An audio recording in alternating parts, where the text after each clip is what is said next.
Why isn't college fantasy football mainstream like NFL fantasy football is? And what I did was I shot right back, said, I got a few thoughts, but what do you think? I got some of your input on this because I don't play a lot of fantasy. I used to. Back when fantasy football first became huge, I was hardcore into it. Ironically, as it blew up, I kind of went away from it a little bit. But that's okay because I know most of you play it in some form or fashion, but you probably play NFL fantasy. There are a few of you who play college fantasy because you've asked me about it and I never have a good answer for you, only because I'm not into it. Well, that's the question here. Why are even diehard college football fans, by and large, not playing college fantasy football? Well, there are a couple answers. Now, the first thing that comes to my mind is one that I'll get to in a second. But I asked you guys, and some of you, like CFB Jared, guy that we frequently go back and forth with, he said, well, I'll tell you, availability is a big problem. Apparently, and I don't know this, I'm going off your word, there are only a couple of the major services out there that offer college football fantasy, whereas you can get it across the board with NFL. Then a couple more of you mentioned something that I think is directly tied to this, and that is NFL is a lot more player-driven than college football is. College football is brand-driven. When you watch a major college football game and you see Michigan State playing, you may or may not know who Kenneth Walker is, but you know that Michigan State Spartan logo. You know the Virginia Tech Hokie logo. And so when you tune into these games, the players are only ever there 3 or 4 years, and then it just constantly rotates through. So a lot of the casual college football audience out there, which you would need to make fantasy huge, they don't know those rosters inside and out, like they do in the NFL at least.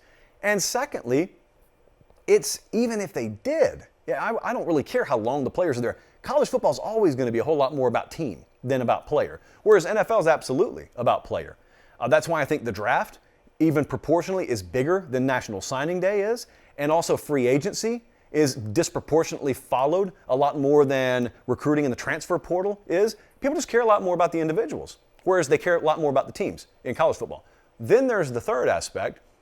I don't think people trust the unbalanced nature of college football.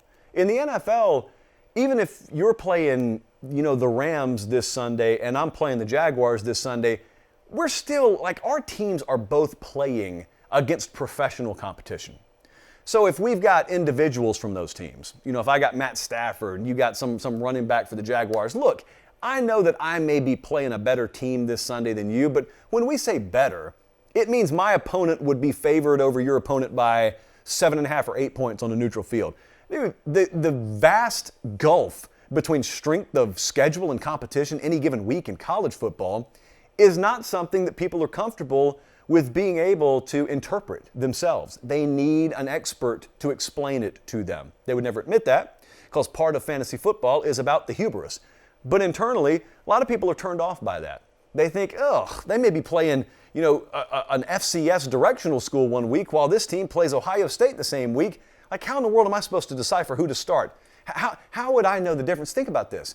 Do you know the difference in the best, let's say the number 10 G5 team versus the number 80 G5 team? Would you know the difference? Most of you wouldn't, because most of you don't really get into that. You know the top 10 or 15 in the AP, but you don't really know. When you get down the several rungs of the ladder, you don't know. And also, you don't know about caliber of player. You don't know about the running back at Nevada versus the running back at South Carolina. You may go look at a mock draft and know, they say that running back at Nevada, he's going to be a first-day NFL guy in a couple of years. You think that means he's good? You don't really know anything about him. Whereas in the NFL, everyone knows everything about every player. Thirdly, you don't know about injury situations nearly to the degree you do in the NFL. So there's a lot of factors that are just basically boiling down to unknown. There's so many unknowns and things that people are uncomfortable with in college football relative to the NFL. I think those are the reasons. But I will say this. I do think that, if anything, the direction that this is going to go, with it being such an untapped market, relatively speaking, is going to point in that direction. It's going to point in the up direction. So if there's a way to invest in college fantasy, I'd get in on that now.